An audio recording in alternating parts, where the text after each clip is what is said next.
Hai guys, terima kasih masih setia mendengarkan kisah-kisah yang terjadi di kehidupan manusia. Kita mulai ceritaku ini ya. Seorang pria yang terkenal dengan nama Sumanto. Di masa itu, dengan perilakunya yang jauh di luar nalar manusia pada umumnya.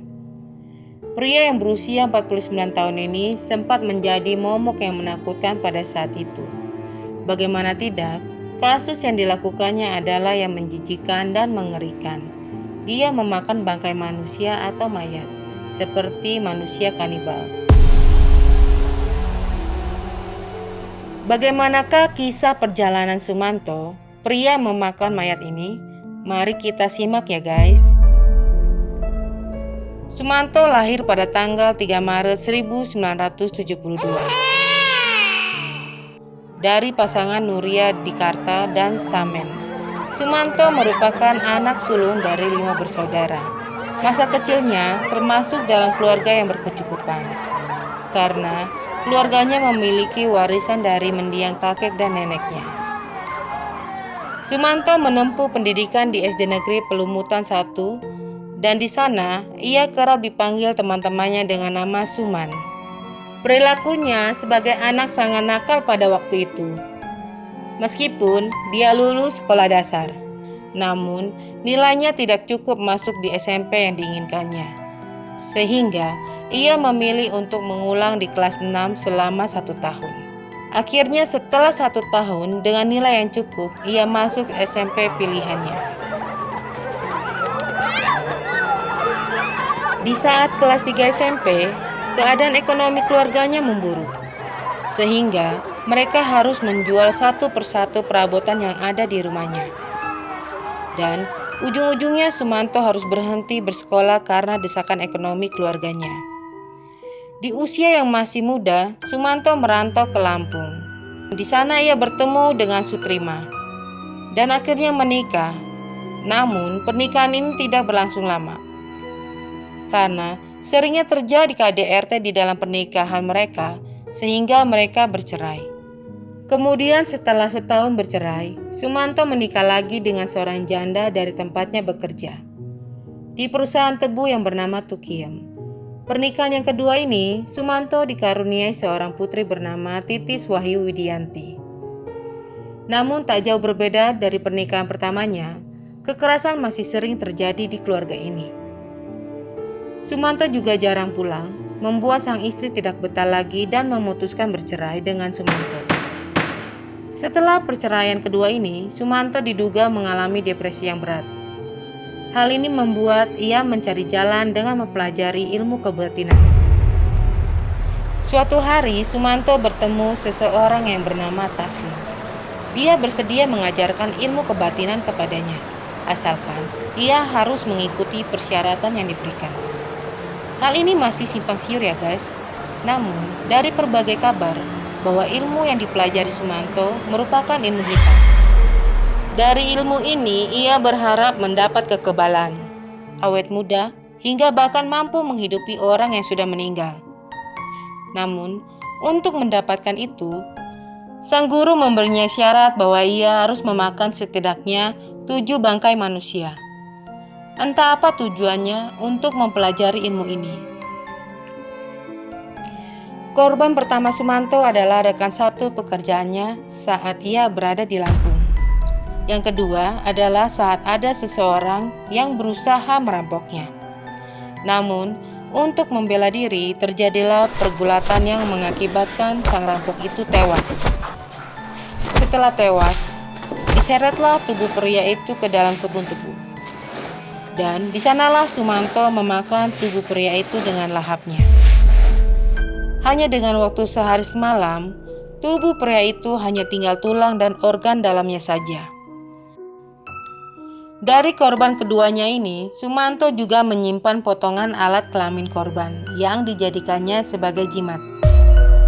Kemudian ia membiarkan tubuh itu membusuk di dalam kebun tebu itu. Hingga akhirnya Sumanto berhasil ditangkap polisi saat ia memakan korban terakhirnya, yaitu Mbok Rima. Begini kejadiannya. Di tahun 2003, Sumanto kembali ke kampung halamannya di Purbalingga. Saat itu, keadaan segi ekonomi memburuk, hingga segi kejiwaan dan emosi yang tidak stabil.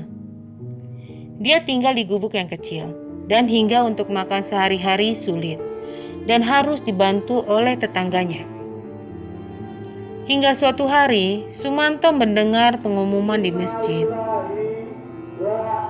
bahwa ada seorang nenek yang meninggal. Mendengar hal ini, muncullah hasrat dalam diri Sumanto untuk memakan daging manusia lagi.